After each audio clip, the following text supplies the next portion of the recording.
નમસ્કાર મિત્રો, વિભાગ ડીનો દાખલા નંબર 10, જેમાં તમને ચોપડીમાં રકમ જોઈ લેજો.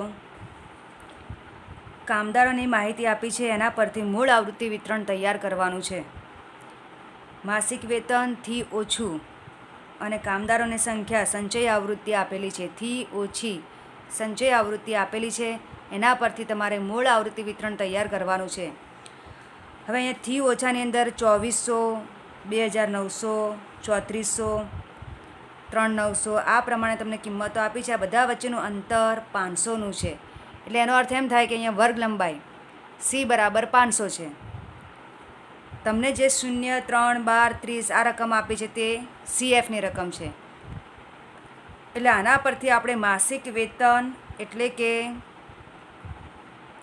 વર્ગો બનાવવાના છે અને કામદારોની સંખ્યા એટલે કે F આવૃત્તિ શોધવાની છે, મૂળ આવૃત્તિ. તો પહેલો વર્ગ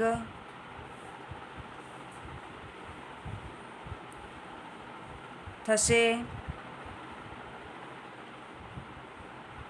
2400થી, અહીંયા શૂન્ય છે જ, એટલે પહેલો વર્ગ આપણે 2400થી 2900નો બનાવીશું. બીજો વર્ગ 2900થી 3400, 3400થી 3900, 3900થી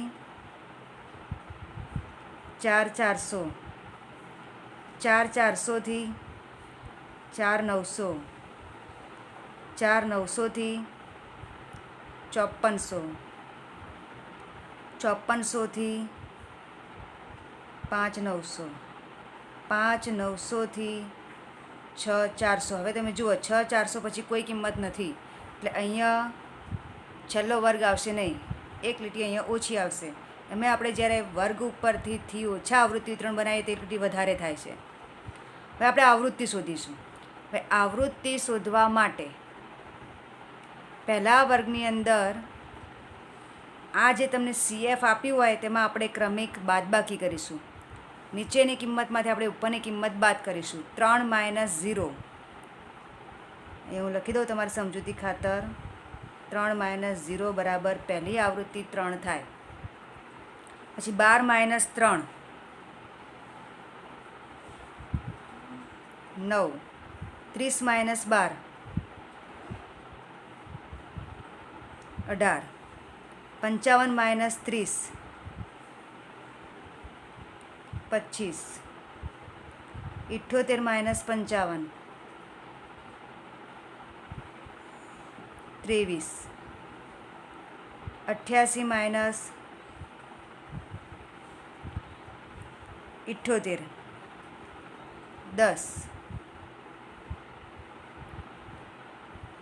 95 - 88 7, અને છેલ્લે 100 - 95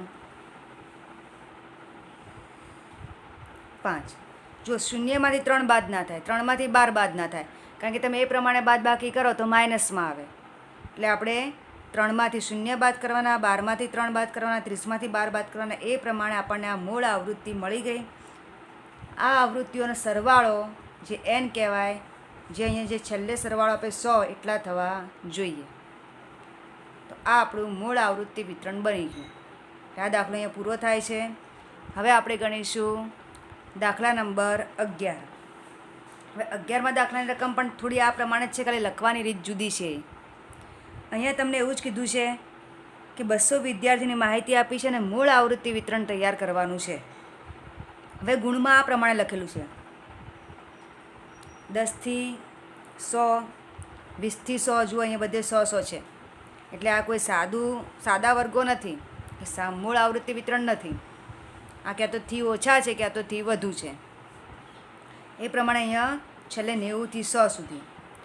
આ જે આપણને આવૃત્તિઓ આપી છે એ મૂળ નથી, કારણ કે મૂળ તો શોધવાની છે. તો પહેલાં 200, 180, 140, 90 એ પ્રમાણે છેલ્લે 1 છે. એટલે આથી વધુ સંચય આવૃત્તિ વિતરણ છે.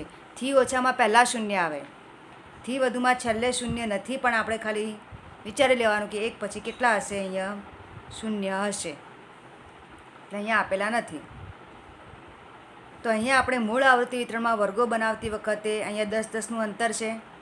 તો પહેલો વર્ગ બનશે 10 થી 20, 20 થી 30, 30 થી 40, 40 થી 50, 50 થી 60,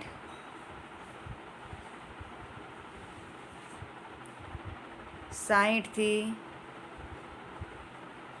70, 70 થી 80, 80 થી 90, 90 થી 100, 100 થી 110 આપણે લખવાના નથી, કારણ કે અહીંયા વધારેમાં વધારે 100 છે.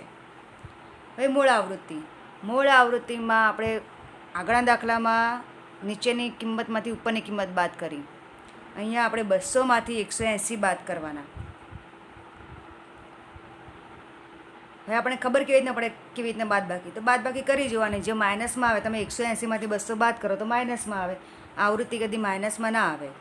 તો 200 માઇનસ 180 20, 180 માઇનસ 140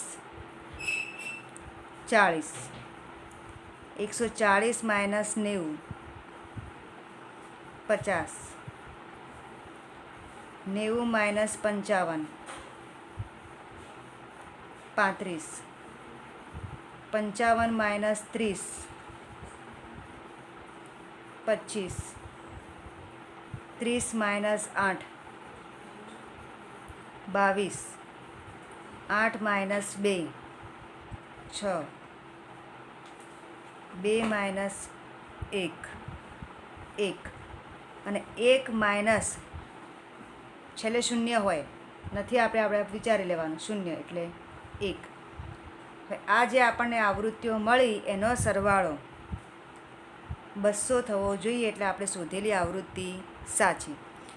200માંથી 180 બાદ કર્યા, 180માંથી 140 બાદ કર્યા, એ પ્રમાણે ક્રમિક બાદબાકી કરીને આપણે મૂળ આવૃત્તિ શોધવાની રહેશે. ચલો હવે જોઈશું એના પછીનો દાખલો, દાખલા નંબર 12. તો 12મા દાખલાની રકમ જોઈ લો. હવે 12મા દાખલામાં તમને 12મા દાખલામાં મૂળ આવૃત્તિ વિતરણ જ શોધવાનું છે, અને મધ્ય કિંમત અને આવૃત્તિ આપી છે. આપણને અહીંયા મધ્ય કિંમત અને આવૃત્તિ આપી છે, મૂળ આવૃત્તિ શોધવાની છે.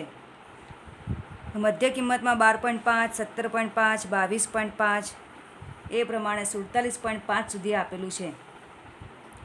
હવે બે ક્રમિક મધ્ય કિંમતો વચ્ચેનો તફાવત 5 છે, તેથી વર્ગ લંબાઈ એટલે કે C બરાબર 5 લઈશું. આ તમે જુઓ, આની વચ્ચેનો તફાવત જે આપણને કેટલો આપેલો છે 5, એટલે કે C બરાબર 5 કહેવાય. C બરાબર 5 ગણાય. હવે જો તમારે આટલા ખાના બનાવવાના, પહેલાં તો વર્ગ સીમાઓ જે આપણે શોધવાની છે, જેમાં બે સીમાઓ હોય, નીચલી સીમા, ઉપલી સીમા. નીચલી સીમાનું સૂત્ર આગળ લખેલું છે આપણે, મધ્ય કિંમત માઇનસ વર્ગ લંબાઈ ભાગ્યા 2. ઉપલી સીમા મધ્ય કિંમત વત્તા વર્ગ લંબાઈ ભાગ્યા 2. પછી આપણે મૂળ આવૃત્તિ વિતરણ બનાવવાનું, જેમાં આપણે આના પરથી વર્ગ લખીશું, અને મૂળ આવૃત્તિ તો આપેલી જ છે, જે આપણે શોધવાની નથી. તો સૌથી પહેલાં આપણે નીચલી સીમા શોધીશું. મધ્ય કિંમત છે 12.5. કેલ્ક્યુલેટરમાં ગણતરી કરજો. પહેલાં આપણે આ ભાગાકાર કરી દઈએ. 5 ભાગ્યા 2 2.5 થાય. તો 12.5માંથી 2.5 બાદ કરો તો અહીંયા આવશે, આપણે ગણતરી કરી દઈએ ખ્યાલ આવે એટલા માટે, 12.5 માઇનસ 2.5 બરાબર 10. આ આપણે નીચલી સીમા મળી.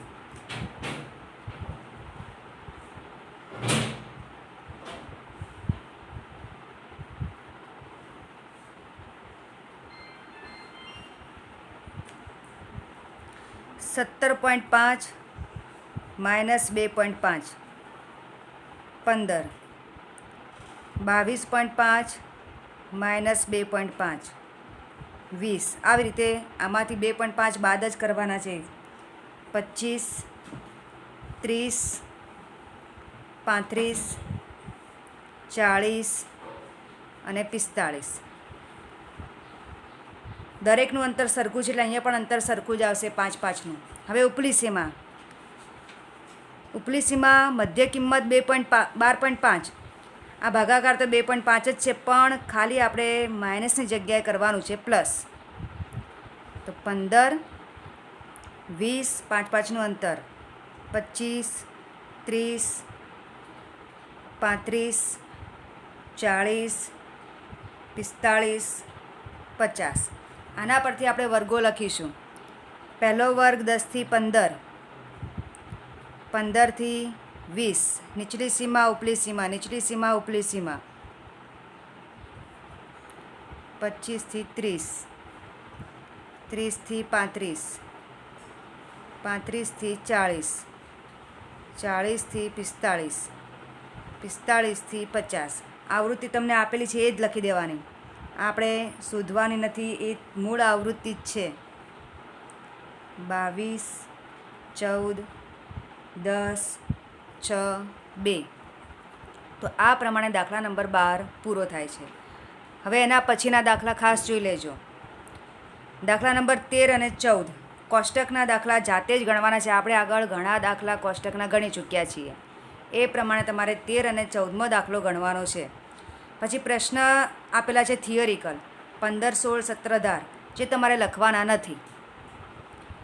દાખલા નંબર 19 જે આકૃતિનો દાખલો છે એ તમારે આલેખ પત્રની અંદર લખવાનો છે. અને કેવા પ્રકારનો આલેખ છે? તો પાસ પાસેની સ્તંભાકૃતિનો આલેખ. અગાઉના સ્વાધ્યાય 2.3ના દાખલા નંબર 3 મુજબ જાતે જ ગણવો, જોઈ લેવાનું આગળ, એ જ પ્રમાણે છે, કોઈ ફરક નથી. દાખલા નંબર 21, 20માં આપણે ગણવાનો છે હાલ. 21મો દાખલો વર્તુળ આકૃતિનો છે, જેમાં આપણે 3 અલગ અલગ વર્તુળ બનાવેલા. એમાં વર્ગમૂળનું ખાનું બનાવવાનું, ત્રિજ્યાનું ખાનું બનાવવાનું. એ દાખલો ગણવા માટે તમારે કયો દાખલો જોવાનો? તો સ્વાધ્યાય 2.3નો દાખલા નંબર 7. એ તમારે સાથે રાખીને જાતે જ ગણવા પ્રયત્ન કરવાનો છે. હવે દાખલા નંબર 20 એ પણ આપણે અગાઉ ગણી ચૂક્યા છીએ, તો એ પાછો આપણે ગણીશું. 20મા દાખલામાં વૃત્તાંશ આકૃતિ દોરવાની છે. હવે વૃત્તાંશ આકૃતિ માટે આપણે ખૂણાનું માપ શોધવું પડે. આપણને વિસ્તાર આપેલા છે A, B, C, D અને E. ક્ષેત્રફળ આપેલું છે 5, 8, 29, 44, 71, એનો સરવાળો 157. હવે આ ખૂણાનું માપ શોધવા માટે ગુણાકારમાં 360 લઈશું, છેદમાં સરવાળો લઈશું. તો 5/157 ગુણ્યા 360, પહેલું ખૂણાનું માપ મળે છે 11.5. ચલો પછી 8/157 ગુણ્યા 360, બીજું મળશે 29.8. 29/157 ગુણ્યા 360, 96.3. 44/157 ગુણ્યા 360, 197.2 અંશ, એટલે કે આ ખૂણાનું માપ. 71/157 ગુણ્યા 360 અંશ કહેવાય. એટલે આ રીતે આપણે અંશ મૂકી દેવાનો. સોરી, આનો ખૂણાના માપમાં સંચય માપ લખાઈ ગયું છે, આમાં આપણે થોડો સુધારો કરવો પડશે. 8/157 ગુણ્યા 360, 18.3 અંશ. ત્યારબાદ 66.5 અંશ, 100.9 અંશ. આના થશે 162.8 અંશ. આ પ્રમાણે આપણને ખૂણાનું માપ મળશે.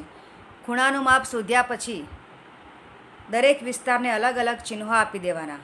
અને આપણે હવે એક 5 સેમીનું વર્તુળ દોરીશું. ફૂટપટ્ટી પર 5 સેમીનું માપ લઈ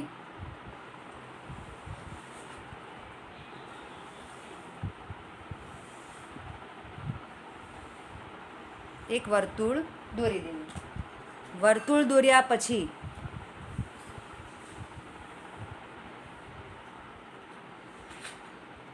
આપણે એક લીટી દોરવાની છે. ગયા વખતના દાખલામાં આપણે આ બાજુ લીટી દોરી, આપણે હવે આ સાઈડ લીટી દોરીશું એટલે તમને બંને રીતે ખ્યાલ આવે કે ડાબી બાજુ લીટી દોરીએ તો કોણ માપકમાં કઈ રીતે જુઓ. અગાઉ આપણે દાખલો ગણ્યા 2.3માં, તેમાં જમણી બાજુ લીટી દોરી ત્રિજ્યાની. અહીંયા આપણે ડાબી બાજુ લીટી દોરી છે.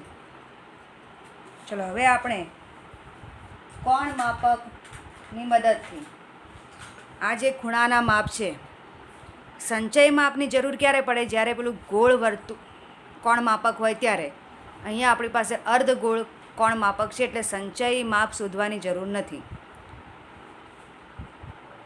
હવે આ પોઈન્ટ ઉપર મૂકીને આ રીતે જોઈ લેજો. કોણ માપક, આ જે લીટી છે બરાબર વચ્ચેનો ભાગ પોઈન્ટ ઉપર આવશે, આ લીટીનો ભાગ લીટી ઉપર આવશે. પહેલું માપ છે 11.5.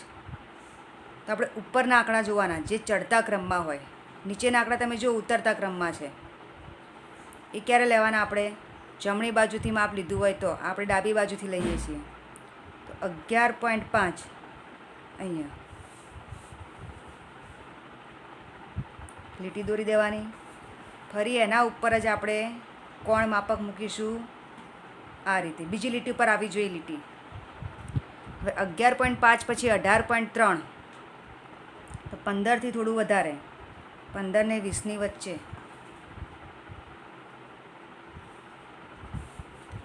જે આપણે આ લીટી દોરી એના પર કોણ માપક મૂકીશું. 18.5 પછી 66.5, 66 એટલે 60 ને 70ની વચ્ચે, 65થી થોડું વધારે.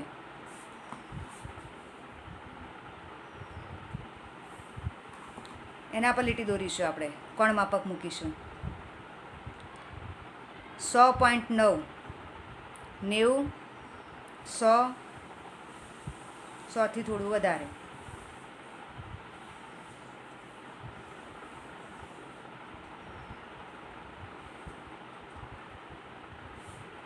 અને 162.8 છેલ્લું દોરવાની જરૂર જ નથી. આ જે માપ મળ્યું ખૂણો તે 162.8નો છે.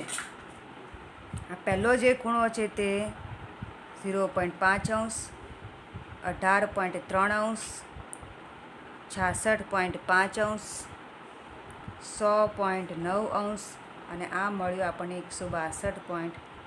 સૌથી મોટું માપ છે એટલે ખૂણો સૌથી મોટો મળશે. જો આપણે અહીંયા આપણે આડી લીટી દોરી હોય તો આ જ આકૃતિ આખી જુદી આવે. આ બધે માપ આ બાજુ આવે, એટલો જ ફરક પડે. જો કોઈ ફરક પડતો નથી. બસ. તો હવે આપણે વિસ્તારને અલગ અલગ ચિહ્નો. તો એ એટલે પહેલો વિસ્તાર જેમાં કોઈ ચિહ્ન નથી. બીની અંદર ઊભી લીટીઓ દોરી દેવાની.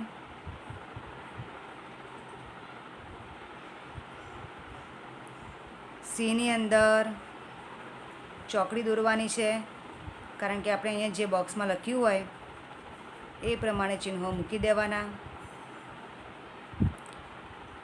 ડીની અંદર ક્રોસમાં લીટી દોરી છે રાડી.